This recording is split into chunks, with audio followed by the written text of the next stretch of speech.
Have you ever felt like life is spinning you around, throwing you into the chaos of emotions and unexpected twists? Well, today we're delving into the ancient wisdom of Stoicism, uncovering 10 game-changing secrets to help you stay centered every day, turning you into that unshakable rock amidst life's storm. Do you ever wonder how some people manage to stay strong and composed, facing even the toughest challenges without breaking a sweat? Imagine this. The secret to their resilience lies in the age-old teachings of Stoicism, a philosophy that's been shaping the minds of brilliant thinkers for centuries. It's like a timeless guidebook to navigating the ups and downs of life, equipping you with the tools to be that unmovable force when everything around you seems to be in turmoil. Number 1, embrace what you can control. Picture this. You're the sculptor of your own life, with a block of marble representing the canvas of your journey. Stoicism, a philosophy that's been rocking the wisdom scene for ages, nudges us to zoom in on the things we can control and shrug off the rest.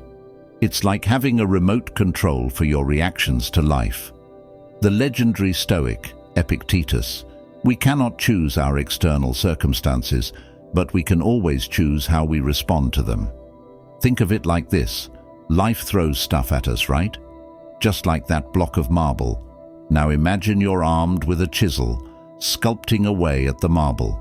Each chip is a choice you make in how you react to life's curveballs. You're not at the mercy of circumstances. You're the one shaping your destiny. Imagine if every challenge, every setback is just a raw piece of marble waiting for your artistic touch. Your attitude, your decisions, they're the tools in your hands, creating a masterpiece out of the chaos. It's not about controlling the uncontrollable. It's about mastering your response, crafting a life that's uniquely yours. Now, let's break it down. You can't control the traffic jam, the rain on your parade, or the guy who cuts in line at the coffee shop. But guess what? You can control how you react. That's the game changer. You decide whether to let the rain dampen your mood or to dance in it. Your response, my friend, is your masterpiece in the making. It's liberating, isn't it? Instead of wrestling with the uncontrollable, Stoicism hands you the chisel. Carve out your path. Don't let circumstances dictate your emotions. Be the sculptor, not the victim. So, in the grand mosaic of life, be that artist who skillfully sculpts their experiences. Embrace what you can control, your reactions, your decisions, your attitude. Life might throw curveballs, but with Stoicism as your guide, you're not just a player, you're the architect of your destiny. Grab that chisel and start carving your masterpiece. Number 2, amor fati, love your fate.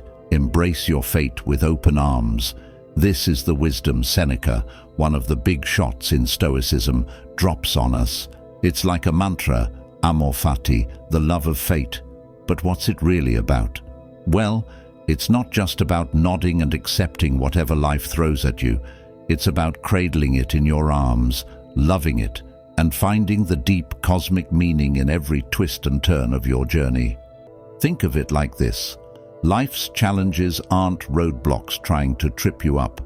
No, they're more like those sturdy stones you step on to climb to your own greatness. Seneca isn't telling us to merely tolerate the bumpy ride.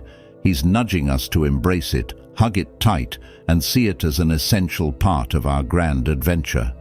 Imagine every curveball life throws your way as an invitation, not a hassle. It's a chance to show yourself what you're made of. Amor fati is like saying, "Hey universe, hit me with your best shot, because I'm not just here for the smooth rides. I'm here to dance with the storms and emerge stronger on the other side." Sure, it sounds a bit cosmic, but in the practical sense, it's a game changer. Instead of grumbling about the tough times, you start seeing them as opportunities to flex your resilience muscles. It's not about pretending everything is sunshine and rainbows. It's about choosing to see the beauty even in the storm clouds. You know it's easy to be thankful when life is a parade of good vibes, but Amor Fati challenges you to be grateful for the messy, chaotic parts too. Those tough moments, they're not trying to mess up your day, they're your instructors pushing you to grow and evolve.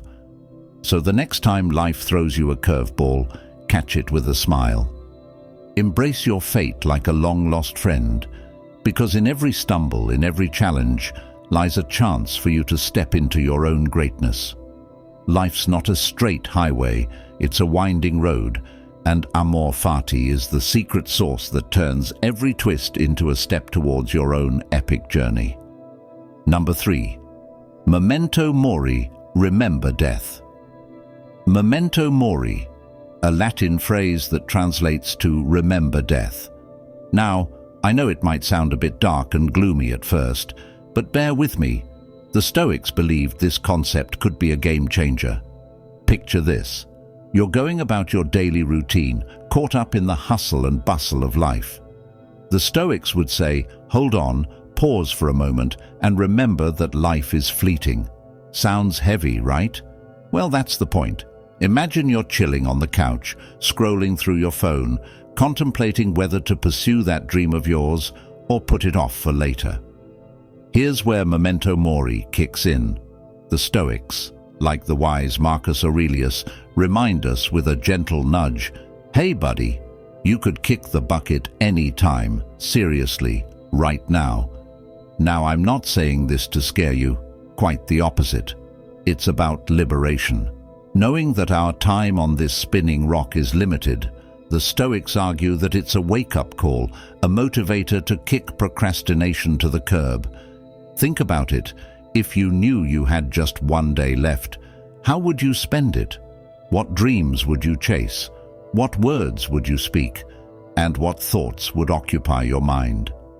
The Stoics want you to use this perspective shift as fuel. It's not about living in fear, it's about living with intention. When you grasp the fragility of life, suddenly every moment becomes precious. It becomes a catalyst for action. Procrastination, that sneaky little habit we all wrestle with, starts to lose its grip. Why wait for tomorrow when today might be all you've got? Marcus Aurelius essentially tells us, let the awareness of your mortality guide your choices in what you do, what you say, and what you think. Now, this isn't some call to go skydiving without a parachute or quitting your job to become a rock star overnight. It's about aligning your actions with what truly matters to you. Maybe it's mending a broken relationship, pursuing a passion, or simply finding joy in the everyday moments. So, the next time you catch yourself putting off something important, remember this ancient wisdom. Embrace memento mori, not as a gloomy cloud, but as a ray of sunshine, urging you to live fully and authentically. After all, life is too short to be spent in the shadows of hesitation. Number 4, the dichotomy of control. Let's dive into the fascinating concept known as the dichotomy of control, courtesy of the wise Epictetus. This idea is like a hidden gem, simple yet packed with profound wisdom. So here's the deal. Life throws stuff at us, right? Some things we can control, like what toppings go on our pizza, and some things, well, they're just out of our hands, like winning the lottery. Epictetus, the ancient philosopher dude, breaks it down for us. Imagine your life is this big bag of stuff, and in that bag, there are 2 types of items. First up, we've got the things we can control, like our attitudes, our efforts, and whether we hit snooze for the umpteenth time. Then there's the other stuff, things like the weather, traffic jams, or your neighbor's karaoke night. Yeah, no amount of wishing is going to change those. Now, here's where it gets interesting. Epictetus suggests we should put on our superhero capes and focus solely on the things we can control. Why? Well, my friend, it's like breaking free from the chains of anxiety and frustration. Picture this. You're in this game where you've got a limited amount of energy and time. Spending that precious energy on things you can't control is like pouring it down the drain. You're left feeling drained, stressed, and frankly, a little bit bonkers. But, and here's the cool part, when you turn your attention to the things within your grasp, it's like reclaiming your superpowers. Suddenly, you're not at the mercy of life's wild roller coaster. You become the captain of your ship, steering it through the storm with confidence. So next time you find yourself stressing about that unexpected rain ruining your picnic, or the Wi-Fi going on strike during a crucial Zoom call, take a breath. Remember the dichotomy of control. Ask yourself, can I do something about this? If the answer is yes, go ahead. Be the superhero of your own story. If the answer is no, well, why waste your energy worrying about it? Epictetus was onto something here. Life is way too short to be entangled in the knots of things we can't change. Embrace the power within your grasp, my friend, and watch how the chains of anxiety melt away, leaving you free to conquer whatever life throws your way. You've got this. Number 5. Negative visualization. Have you ever paused to imagine what your life would be like without the things you usually overlook and take for granted? It's like Seneca's suggestion of negative visualization, a quirky but powerful practice. Take a moment to let your mind wander into a scenario where you lose something or someone precious to you. It might sound a bit gloomy, but stay with me. Picture this. You wake up and the familiar comforts of your daily routine are suddenly absent. The cozy warmth of your bed, the aroma of morning coffee, or the sound of your loved ones greeting you, all gone. What's left is an eerie silence, an emptiness where once there was abundance. Now, why on earth would you want to entertain such a seemingly negative exercise? Seneca believed that this practice serves as a profound catalyst for cultivating gratitude. By momentarily stripping away the familiar, you gain a clearer perspective on the value of what you have. It's like wiping off a foggy window to see the beauty outside. But that's not all. Negative visualization also acts as a mental boot camp, preparing you for the inevitable curveballs life throws your way. Life, with all its unpredictability, is bound to bring challenges, big and small. By mentally rehearsing scenarios where you face loss, you build a resilience muscle. It's like preemptively putting on a mental armor that helps soften the impact of real-life challenges. Think of it as a superhero training montage, where you visualize facing adversity, overcoming obstacles, and emerging stronger. In the real world, when challenges arise, you're not caught off guard. You've already flexed your mental muscles. So while it might feel odd to think about losing what you cherish, consider it a quirky superpower that equips you to face life's uncertainties with a fortified mindset. Negative visualization, in all its seemingly gloomy glory, becomes a tool for not just appreciating the present, but also for navigating the twists and turns of the future with a resilient spirit. After all, it's not about dwelling in negativity, it's about using it to find the silver lining and prepare yourself for a more robust, gratitude-filled life. Number 6. The inner citadel. Let's delve a bit deeper into Marcus Aurelius's concept of the inner citadel. Imagine it as this badass fortress tucked away inside your mind, like your own personal superhero headquarters. Life can get pretty wild. Work stress, family drama, and the general chaos we all face. Now, when the world outside is going haywire, Marcus suggests you pull a superhero move and retreat to your inner citadel. This isn't some physical place with stone walls and moats. It's more like a mental safe haven. Picture it as your mental fortress of solitude. In this sanctuary, you're the commander-in-chief, the one in control. It's where the chaos of the external world can't touch you. You've got this magical power to stay cool, calm, and collected no matter what storms are raging outside. So when your boss is breathing down your neck, deadlines are closing in, and it feels like the world is spinning too fast, that's when you don your mental superhero cape and teleport to your inner citadel.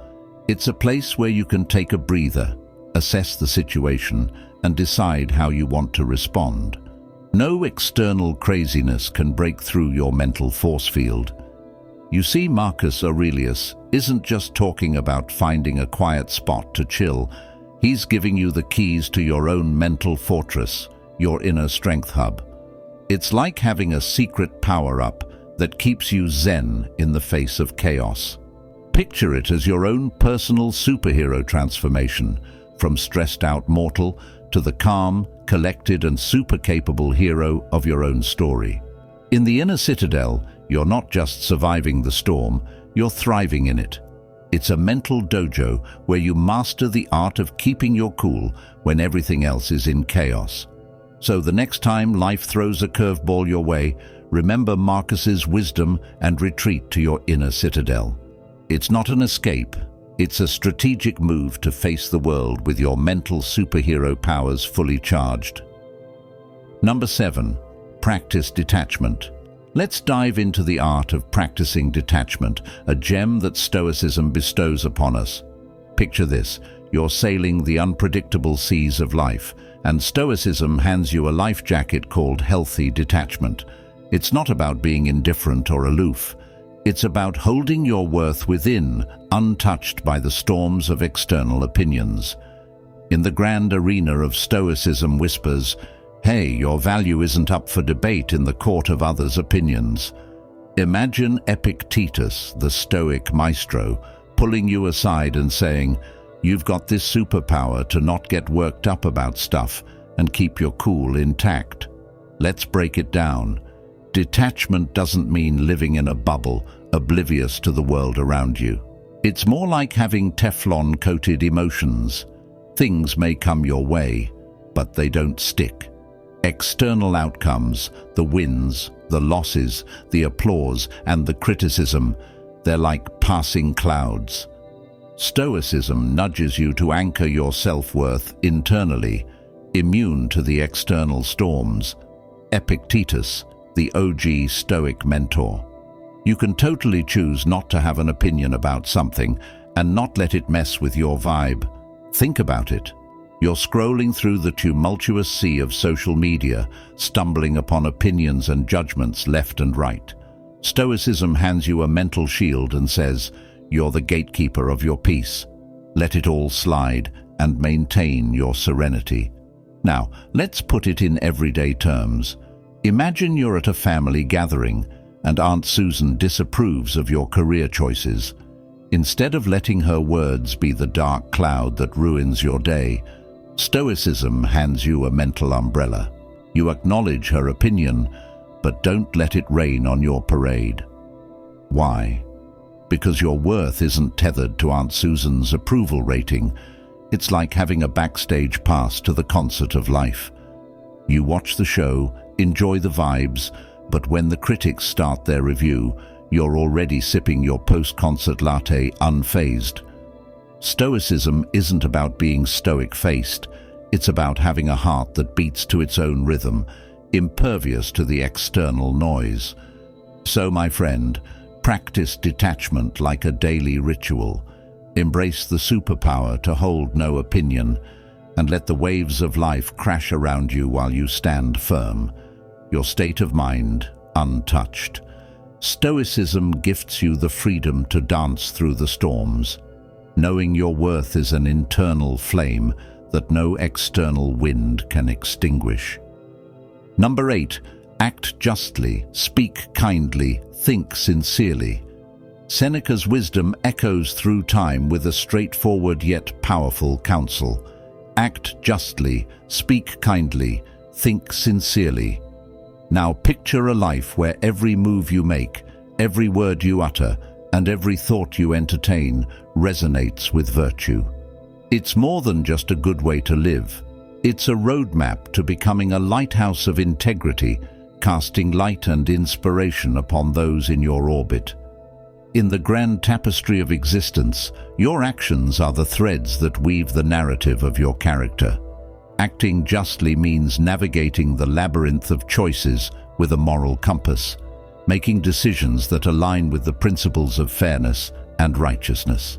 It's about being that person who, when faced with a moral crossroads, takes the path that leads not just to personal gain, but to a better world for all. Speaking kindly is more than just uttering pleasant words. It's about infusing your language with the warmth of empathy. Imagine a conversation where your words are not only a means of communication, but also a balm to soothe, a beacon to guide. Kindness in speech ripples through the air, creating a positive atmosphere that leaves lasting impressions and fosters genuine connections. Thinking sincerely is the silent powerhouse behind every action and spoken word. Your thoughts are the seeds that bloom into deeds and words. Seneca urges us to cultivate a garden of genuine reflections, untainted by deceit or self-interest. It's about embracing a mindset where authenticity reigns supreme, allowing your innermost beliefs to shape your outward expressions.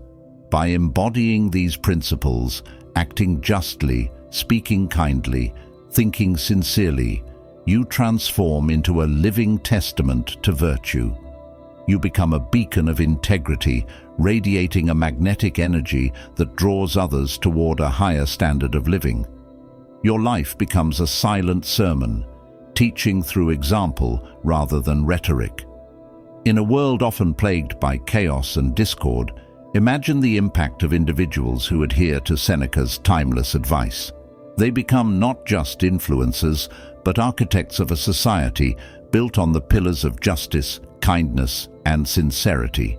Each virtuous action, each compassionate word, and each genuine thought contributes to the construction of a better world. So, as you navigate the ebb and flow of daily existence, remember the simplicity and profundity of Seneca's counsel.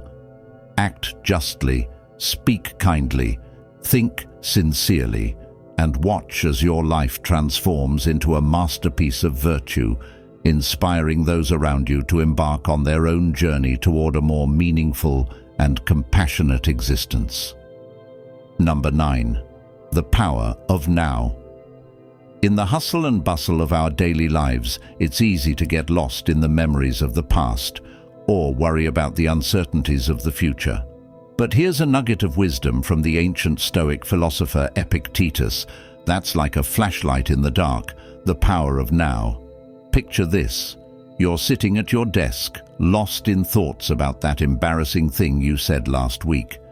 Or maybe you're tossing and turning at night, restless about what tomorrow might bring. Epictetus would tap you on the shoulder and say, "Hold up. The past is gone, my friend, and the future, well, that's still brewing." But guess what's real? This very moment you're living in. It's a bit like watching a riveting movie. The scenes that have already played out are behind you, and the ones yet to unfold are a mystery. But the frame you're watching right now, that's where the action is.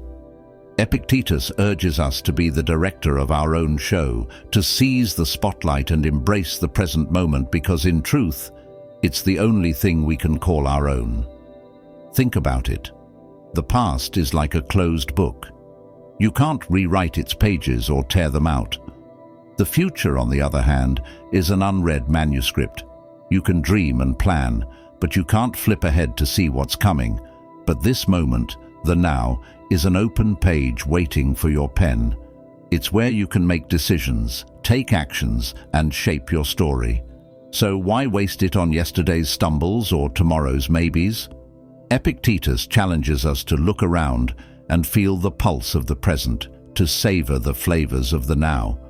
Whether you're sipping a cup of coffee, feeling the warmth of the sun on your face, or listening to the rain tap on your window, these are the moments that define your life. Sure, it's not always easy. Life throws curveballs, and sometimes the present moment feels more like a storm than a sunny day. But even in chaos, there's a power in acknowledging the now. It's your anchor in the whirlwind of life, a reminder that amidst the chaos, you can find a sense of calm and purpose. So, my friend, take a deep breath, look around, and acknowledge the power that resides in this very moment. As Epictetus wisely puts it, seize it, for it is the only reality. Your past is a teacher, your future a mystery, but the now, well, that's your canvas. Paint it with purpose, intention, and a whole lot of living. Number 10. Eudaimonia, flourishing life. Eudaimonia. My friends, is the grand finale of our Stoic journey, a flourishing life that goes beyond mere resilience. It's about unlocking the full potential of your inner self, living in harmony with your nature as a rational being, and striving for excellence in every nook and cranny of your existence. Picture this. Seneca, the wise Stoic, paints a vivid picture for us. He says, "He suffers more than necessary, who suffers before it is necessary." Imagine carrying the weight of unnecessary troubles on your shoulders, way before they even hit you. It's like lugging around a backpack full of rocks when you could be strolling through life with a light step. Eudaimonia is your ticket to tossing that heavy burden aside. It's about finding your rhythm in the dance of life, not weighed down by the unnecessary baggage of premature suffering. Instead, imagine yourself twirling through existence with a sense of purpose and fulfillment. But how do we achieve this flourishing life? Firstly, it's about embracing your true nature as a rational being. Think about it.